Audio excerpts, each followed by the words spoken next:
Hello everyone, we're still looking into the odd conduct of paleontologists.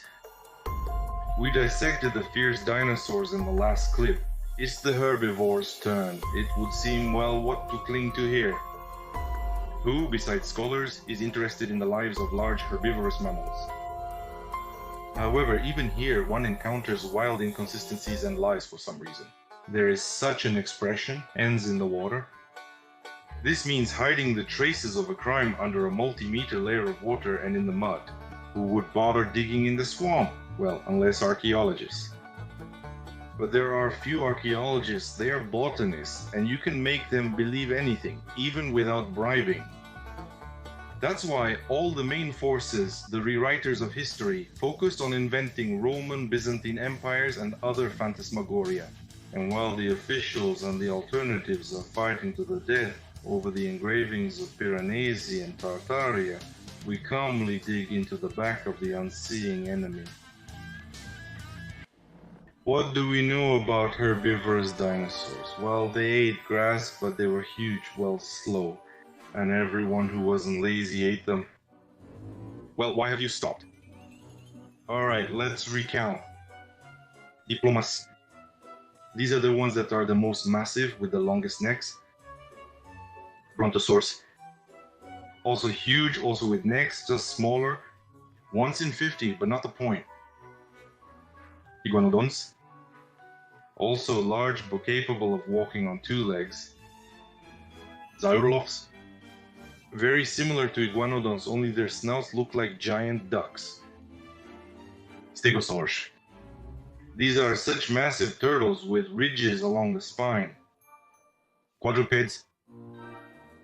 Ceratopsians, including 3 species. Also megacorps with horns or without. Quadrupeds. Of course, there are many more. But all the others can be classified into one group or another. In this case, the differences between them come down to size, appearance, quadrupedalism, or bipedalism. Maybe someday I'll figure out these details, but in this case, we're interested in one thing. They are all herbivores, and if you try to find out exactly which grasses they fed on, the information will be extremely scarce. Grass leaves everything? It's understandable. After millions of years, not only traces of plants, but also the stomachs themselves have turned to stone. So what, is the situation hopeless? Possibly. But if the stomach can't tell us anything due to its absence, maybe the skeletons and skulls can? Why not? Let's look more closely at what the bones of the largest dinosaurs, the Diplodocus and Brontosaurus, can tell us. Teeth are straight and even. The spacing between the teeth draws attention to itself. Not critically large, but noticeable. Also strange is the absence of the back group of molars for chewing. And the strangest thing is that the jaw physically cannot close completely. The teeth are always in a slightly open state. Most of all, such a position of the teeth resembles grabbers. The body is huge, just gigantic. The weight reached 115 tons. The neck is long as well as the tail. The shape of the teeth suggests that the diet was gentle. The Brontosaurus swallowed it without chewing. However, to avoid accidentally swallowing large pieces, the teeth were in the form of a rake. That is, most likely these were very long stems that the animal did not eat but stripped. Most of all, it looks like some huge reeds, soft enough not to damage the teeth, long enough to fill a mouthful of soft pulp with one bite, and growing on the banks of swamps and rivers. A huge herd was obviously in the river or swamp at that moment. There appear to be no major contradictions with the official account. However, we have established that they were not feeding on tree leaves or even grass, but on some kind of soft mush like plankton. Next up we have Zaurolophus and his likes. Look at what a beauty. He also fed on grass, by the way. Which one? They won't tell us. Well, we didn't really want to know, we'll figure it out ourselves now. And again, we look at the skull and teeth. Look, what a beauty. It looks like something, doesn't it? The situation here is completely different. There is a row of molars for grinding food, but the front teeth are completely missing. No, neither claws nor cutters for you, none, not even like a claw. But there is a flat club-like thing and a strange comb, and the front paws are half the size of the back ones. Probably that's why scientists often put it on its hind legs. And you know what is this for? Comb? Well, to call the cat in a tube voice, what else for? Experienced with herbs? It's not me who said that, Wikipedia says. But I think otherwise. This comrade lived in the coastal zone and walked on all fours. But then his head will seem very low, maybe even underwater.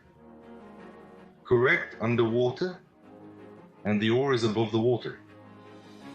He breathed through a tube like a diver, but what was he looking for underwater? So as not to accuse me of pulling facts, let's see what Wikipedia tells us about modern types of beaks. The Ural owl has a flat beak equipped with rear cutters. This is according to the wiki classification. The so-called aquatic type of beak allows eating protruding food like fish, crustaceans, mollusks, worms. Look at the modern herbivores.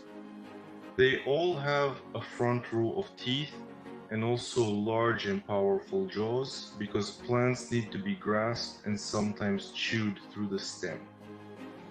You can't do this with a flat beak. But holding a worm or a crab in such a beak should be done with pleasure. So here's your first quite strong inconsistency. Zaurolophus fed not on vegetation but on living creatures. But we still don't know why such a hoax we continue to unravel. Iguanodon, this is where the most interesting part begins. Of course, he has a huge tail, powerful hind legs on which he could undoubtedly stand. Moreover, he was most likely bipedal as his front legs had 5 clearly defined fingers. And these were fully fledged hands used for grabbing, not for running. Moreover, his big toe was a clearly defined claw. Knowing our scientists, this one feature alone is enough to classify him as a mammal. But the skull spoiled everything. Neither fangs for you, nor just sharp teeth. So the verdict of the scientists is final. Herbivores. Let's look at the skull. So there are a series of grinding teeth, a large long row of sharp grinding teeth, claws, no claws. But there is a club with which he... What?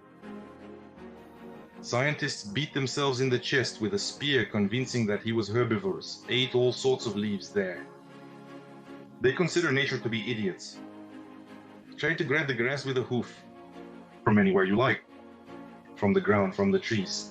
Try catching waterfowl with a club. And then you'll realize that a beak is the worst thing nature could have created for eating grass.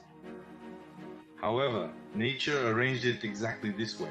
Why? We'll find out soon. But for now, let's look at another popular grassland animal of the Mesozoic era, the Ceratops and all its family. Protoceratops, Triceratops, as well as their colleague from the workshop, Stegosaurus. But we won't look at them for long, we'll just look at the skull and see what... Correct, a beak. I don't know about you, but I think nature is brilliant. And if it decided that a beak is the best solution for fauna, then so it is. But then a serious question arises. Then what did all these giant reptiles feed on? Definitely not grass, not insects, well maybe occasionally, and definitely not fish. Then what made up the main diet of their food and required a beak for consumption? Some of you may have guessed already, but I don't want to rush things because we're approaching the most interesting part. Because perhaps this is where the reason for the concealment of information about the giant lizards lies. And I will talk about this in the third part, specifically about the vegetation and climatic conditions of the Mesozoic era. Friends, none of us are afraid of mistakes, and if you see a flaw in my logic, then without hesitation, clearly, literally, and without caps lock, leave your angry comment under the video.